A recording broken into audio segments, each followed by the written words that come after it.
Sous la colonisation, nous avions une direction générale des douanes de l'AEF, n'est-ce pas, à Brazzaville, avec des directions territoriales dans les 4 territoires de la fédération, au Gabon, au Tchad, en Obanguichari et au Moyen Congo. À l'indépendance, les États de l'ancienne Afrique équatoriale française sont tombés d'accord pour garder l'unité de l'administration douanière. Donc, il y a eu une direction générale des douanes, sauf que le Gabon a préféré disposer d'une direction nationale. Donc la direction générale des douanes ne concernerait que les États du Tchad, de l'Obanguichari, qui est devenue la République centrafricaine à l'indépendance, et de la République du Congo. Mais pourtant l'histoire proprement dite commence en 1875 avec l'explorateur Pierre Savognin de Brazza, par qui d'ailleurs le Congo devient membre de la mouvance française.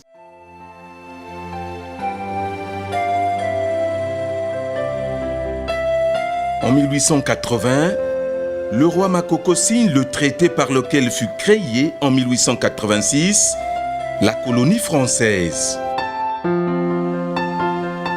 Mais bien avant cela, en 1882, la loi française va, pour des raisons socio-économiques, diviser l'ensemble des colonies en 2 groupes distincts. Le groupe des colonies assimilées et celui des non-assimilées. Quelques années plus tard, en 1928, cette législation va ainsi favoriser les échanges entre métropole et colonies.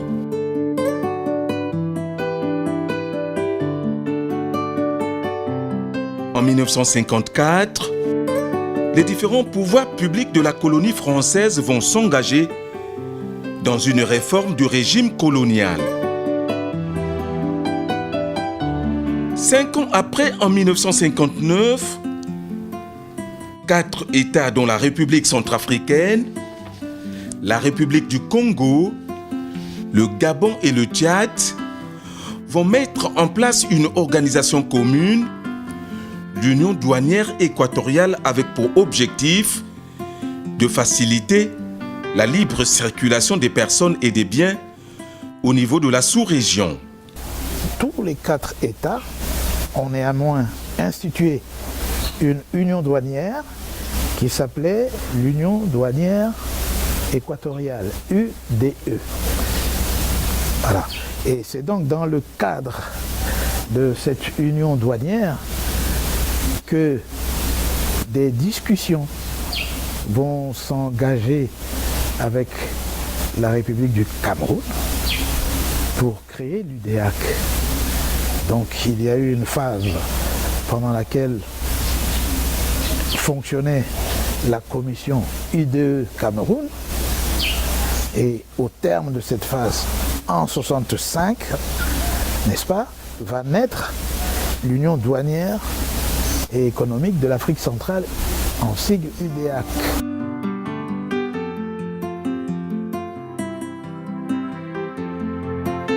En 1964, la conférence des chefs d'État de l'Afrique équatoriale est créée au niveau de chaque pays, un contractant et un poste directeur.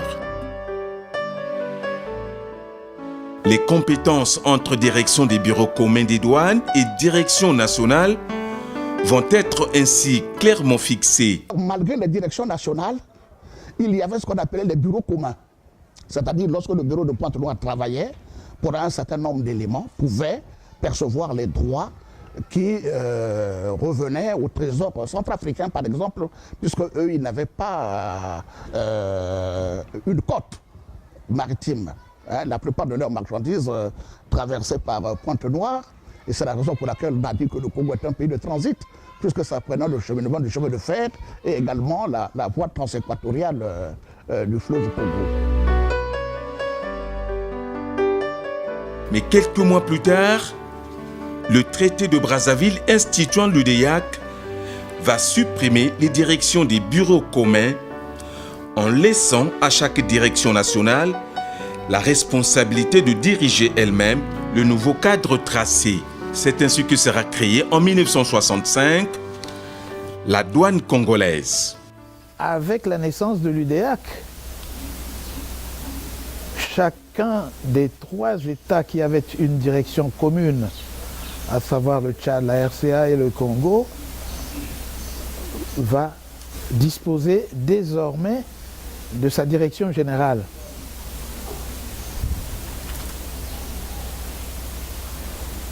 Voilà. C'est ainsi que, dans le cadre de notre indépendance nationale, et concernant notamment le secteur économique et financier, nous allons, sous la haute autorité du président Massamba Deba, mettre en place les structures nationales. Bon, on a mis en place la direction générale nationale des douanes du Congo dans ce contexte-là. Après une formation à l'école française de douane de Neuilly-sur-Seine, Édouard Ebouka Babakas intègre la douane congolaise en 1962.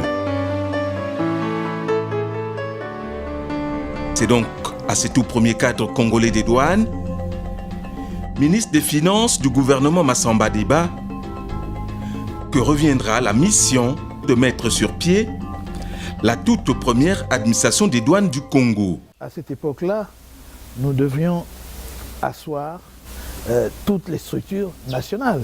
Et à l'époque, je sais que nous avions en particulier la création de l'usine de tabac à Brazzaville. Il fallait donc soutenir cela parce qu'il y avait la contrebande venant de Kinshasa notamment. Nous avions aussi la SIAN, la Société industrielle et agricole de Niari, qui produisait du sucre, qui commençait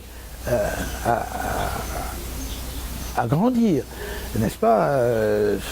Je dirais ensuite que l'industrie de la bière, l'industrie du cuir aussi, parce qu'on commençait à fabriquer des chaussures. Enfin, la douane a vocation, n'est-ce pas, à soutenir l'action des entreprises naissantes par ses moyens tarifaires, par la surveillance de la frontière, etc.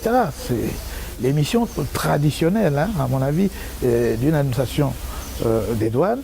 Mais ici, l'accent particulier, c'est le fait que nous étions un pays sous-développé, que nous avions besoin des mesures douanières un peu spécifiques pour accompagner la naissance de nos industries nationales.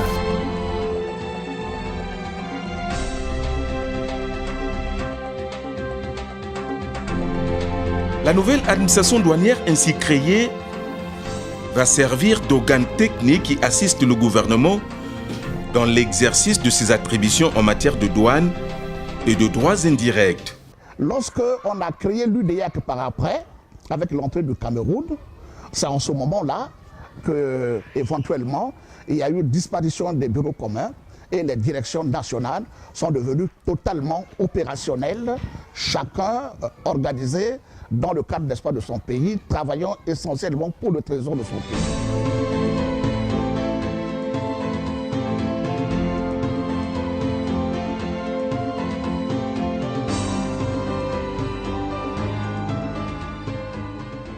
La direction générale des douanes était placée tout près de la gare de Brazzaville, où nous avons hérité de la structure coloniale, de l'ancienne direction générale des douanes de l'AF. Historiquement, le bâtiment que nous avons à notre droite, qui abrite aujourd'hui le service de la Direction générale des transports terrestres fut la Direction générale des douanes. Donc aujourd'hui, nous sommes dans ce qu'on peut appeler l'extension, qui abrite maintenant d'abord la direction régionale et maintenant la direction départementale des douanes. Mais le premier bureau où ont travaillé nos illustres directeurs généraux, les tout premiers, c'est le bâtiment qui est à ma droite. L'administration des douanes est parmi les plus beaux fleurons, n'est-ce pas, des services publics congolais. Parmi les plus beaux fleurons.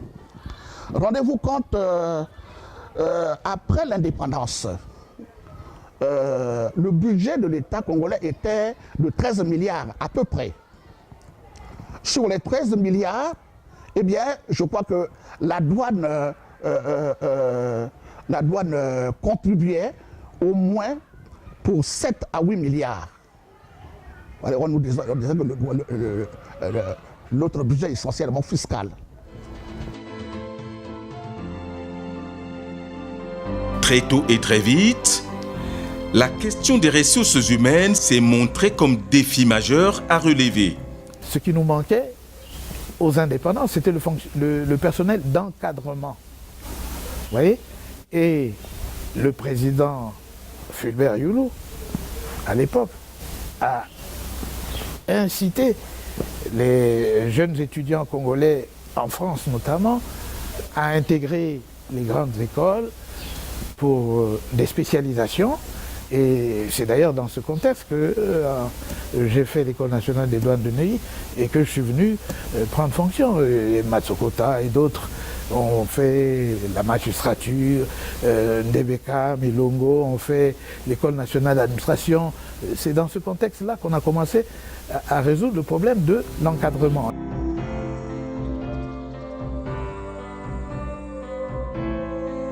En 50 ans d'existence, la douane congolaise est en avant-garde des différentes stratégies de développement économique du Congo.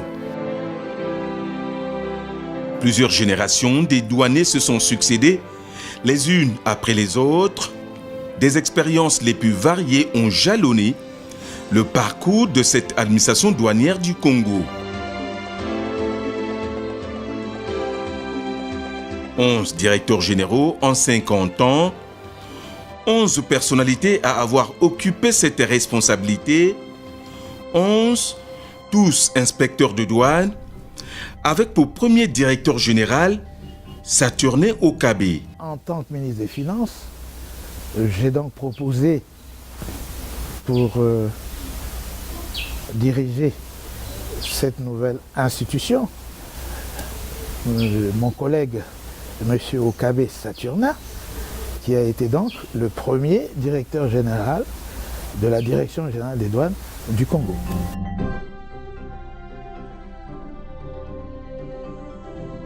Arrivé en douane en 1965, Philippe Madieta passe aujourd'hui pour le pionnier de l'administration douanière du Congo.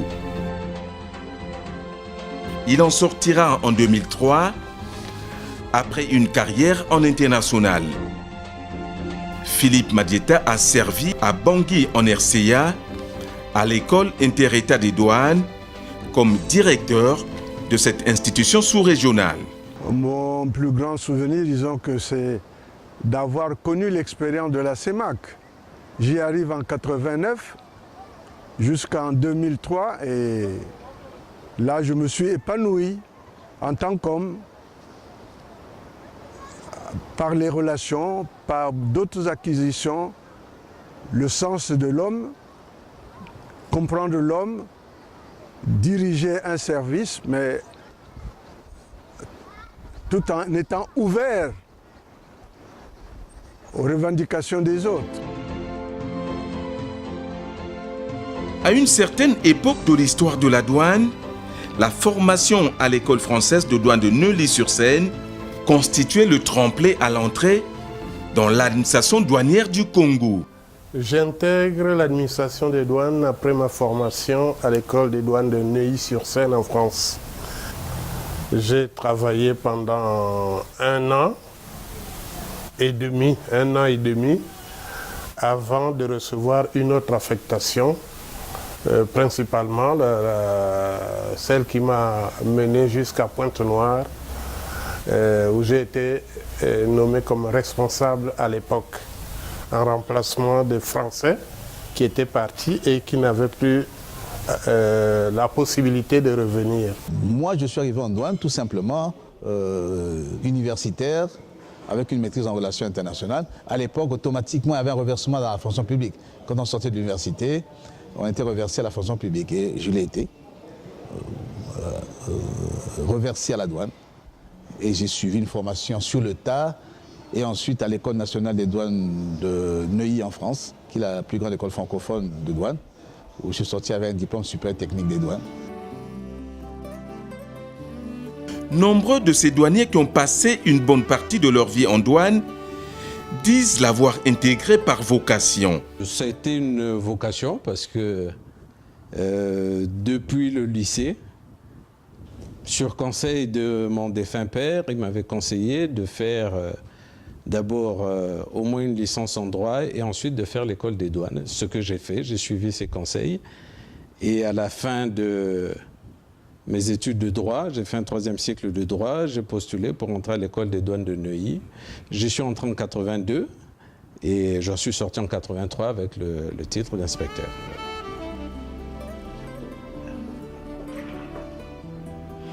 Beaucoup de souvenirs encore de cette administration qu'ils ont servi avec loyauté. Moi, j'ai occupé ces fonctions de directeur général des douanes au sorti de la guerre de 97. Comprenez que c'était une tâche très difficile. On était une période d'après-guerre et de reconstruction du Congo.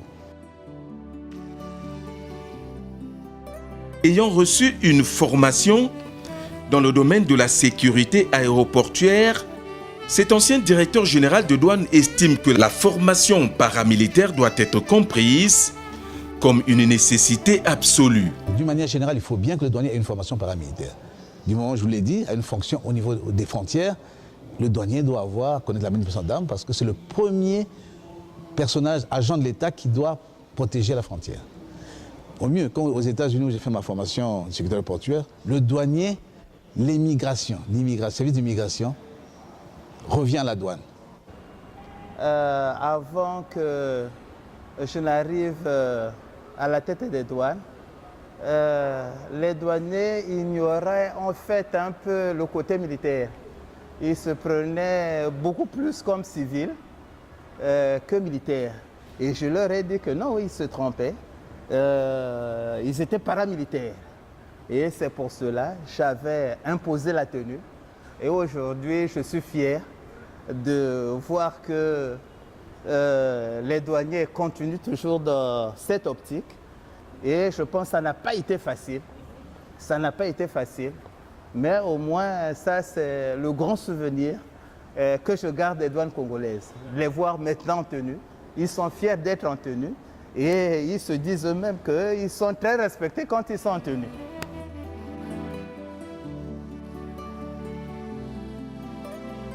Mais pourtant, en 50 ans, la douane du Congo a beaucoup changé. Lorsque nous sommes arrivés en 72, au niveau de l'administration des douanes, toutes les opérations se faisaient manuellement.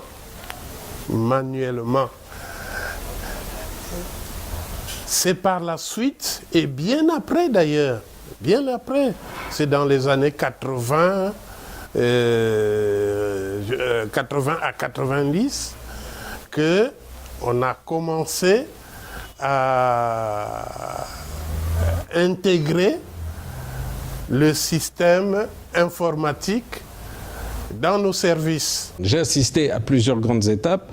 D'abord l'informatisation de la douane, qui a commencé dans les années 87 de manière effective. Il y a eu une deuxième étape avec la mise en place du Sidonia, qui a été installé en 2005 exactement. Du point de vue des effectifs aussi, lorsque je suis rentré en douane, on était à peu près 600 agents. Je crois qu'aujourd'hui, on est plus de 2000. Je n'ai pas les chiffres, mais je crois qu'on est plus de 2000, ou près de 2000. Les années 90 ont donc été les pires moments de l'administration douanière du Congo. Pierre Kibamba, qui est arrivé à la tête de la direction générale à cette période, se rappelle encore de cette période bien trouble des douanes congolaises. J'arrive effectivement après la conférence nationale. J'ai été le premier responsable qui a été désigné à la tête de l'administration. Nous avons mené tant bien que mal le service et fait ce qui était attendu de nous. Mais il y a un moment très difficile que nous avons eu à traverser. C'est le moment où il y a eu, il n'y avait pas la paix au niveau de Brazzaville. L'insécurité régnait à Brazzaville, principalement au plateau. Vers les ministères, les travailleurs n'osaient plus venir pour exercer leur métier là où ils étaient appelés à travailler. Donc dans les bureaux au plateau, c'était pratiquement désert. Et nous avons pris le courage de nous organiser, de désigner des frères courageux à qui nous avons confié une mission. On leur a dit, il nous faut, parce que si nous aussi nous arrêtons, alors tout est par terre. Il y aura des difficultés au niveau de l'État.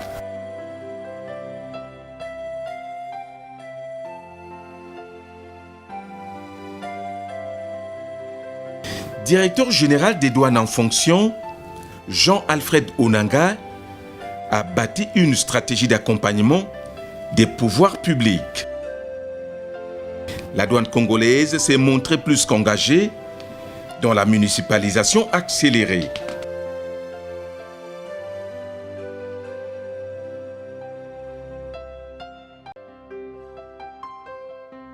Au rythme des différentes municipalisations, les départements sont donc dotés des infrastructures de douane modernes.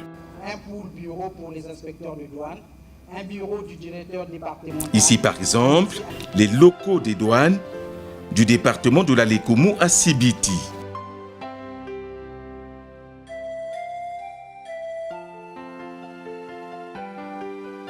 Jean-Alfred Onanga dit être investi d'une mission divine en arrivant à la Direction générale des douanes et droits indirects.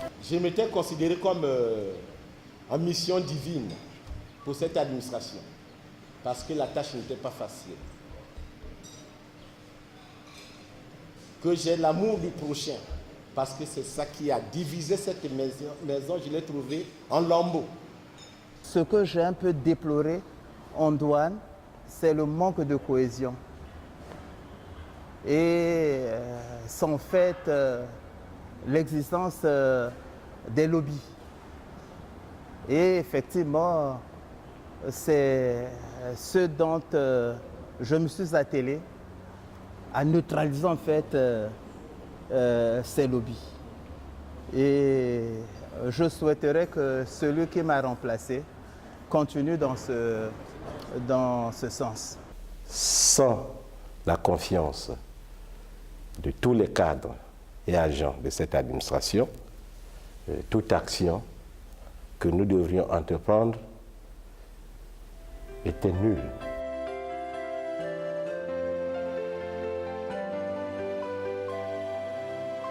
10 ans passés à la tête des douanes congolaises, Jean-Alfred Onanga, directeur général du cinquantenaire des douanes congolaises, se dit ému et éprouve un sentiment de fierté.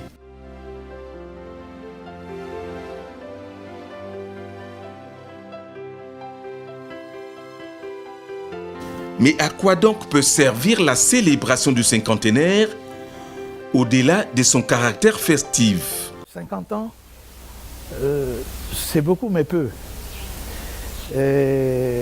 Il faut les célébrer. Il faut les célébrer pour marquer l'identité de notre administration et pour faire le point des missions. En 1975, nous avons célébré le 10e anniversaire des douanes congolaises. C'est une bonne chose de fêter l'anniversaire des douanes parce que ça permettra éventuellement aux jeunes actuels de faire le point sur les avancées qu'il y a eu. Il y a eu beaucoup d'avancées.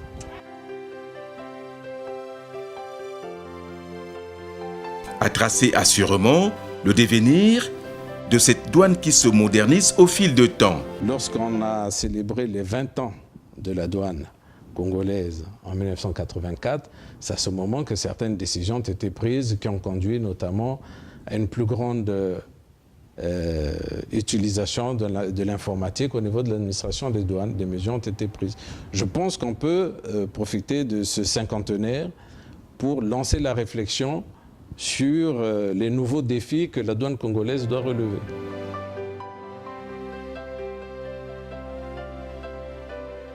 Une douane engagée aujourd'hui dans la gouvernance moderne, une douane du XXIe siècle.